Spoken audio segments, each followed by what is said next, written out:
Assalamualaikum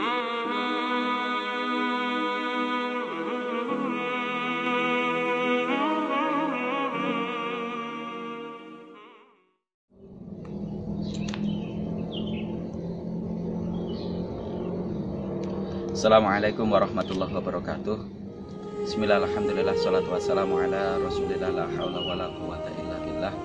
Rabbi syrah li sadri wa yassir li amri wahlul 'uqdatam min lisani yafqahu qawli, amma ba'd. Anak-anakku semuanya yang dimuliakan oleh Allah Subhanahu wa taala, alhamdulillah tiba gilirannya kita sekarang membahas tentang rukun Islam yang ketiga, yaitu mengeluarkan zakat. Namun terlebih dahulu kita awali dengan bacaan suratul Fatihah. Mudah-mudahan apa yang kita sampaikan senantiasa ada guna manfaatnya fi din wa dunya wal akhirah. Al-Fatihah. A'udzubillahi minasyaitonir rajim. Bismillahirrahmanirrahim. Alhamdulillahirabbil alamin arrahmanir rahim maliki yaumiddin. Iyyaka na'budu wa iyyaka nasta'in. Ihdinas siratal mustaqim. Siratal ladzina an'amta 'alaihim ghairil maghdubi 'alaihim waladdallin. Anak-anakku semuanya yang dimuliakan oleh Allah Subhanahu wa taala, terkait dengan ibadah zakat, maka kita tahu bahwa secara umum zakat itu merupakan bagian dari sedekah. Jadi sedekah itu ada yang hukumnya sunnah dan ada yang hukumnya wajib.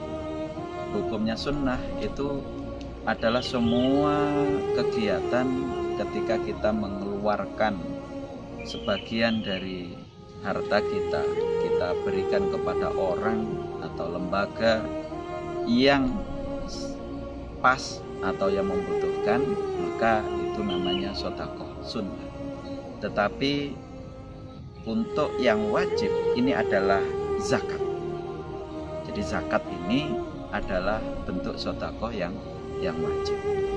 Anak-anakku semuanya yang dimuliakan oleh Allah Subhanahu wa taala, jadi zakat itu adalah sedekah yang diwajibkan oleh Allah Subhanahu wa taala. Makanya ada beberapa kriteria tertentu yang harus dipenuhi ketika mengeluarkan zakat.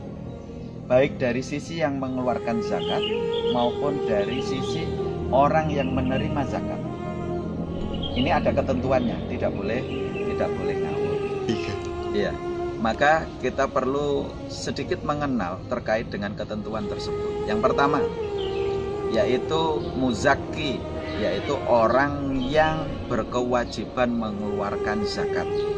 Ketentuannya adalah bahwa dia memiliki kemampuan untuk mengeluarkan zakat. Kita tahu bahwa zakat itu kan ada dua, ada zakat fitrah dan zakat mal. Ketika itu kita berbicara tentang zakat fitrah, maka dia punya kemampuan bagaimana dia hidup atau kebutuhannya tercukupi ketika di Idul Fitri, maka dia sudah berkewajiban untuk mengeluarkan zakat jika memiliki kemampuan untuk memenuhi kehidupannya di Idul Fitri. Tetapi kalau belum, maka dia tidak wajib untuk mengeluarkan zakat. Untuk zakat mal bagi muzakki, maka ada beberapa kriteria. Misalnya itu hartanya harta sendiri, miliknya sendiri. Kemudian sudah mencapai satu nisab. Satu nisab itu batas minimal harta yang harus dimiliki sehingga dia berkewajiban untuk zakat. Jika belum satu nisab atau belum batas minimalnya kok tetap mengeluarkan zakat, maka itu bukan zakat namanya, tetapi sedekah biasa yang hukumnya sunnah. Maka ini nisab ini menjadi penting, minimal harta yang dia dimiliki. Karena tidak semua orang kaya itu mungkin memiliki kemampuan itu. Mungkin orang kaya tetapi hutangnya banyak, lah itu mungkin tidak termasuk muzakki. Terus kemudian itu muzakki, orang yang mengeluarkan zakat. Itu ketentuannya secara umum seperti itu.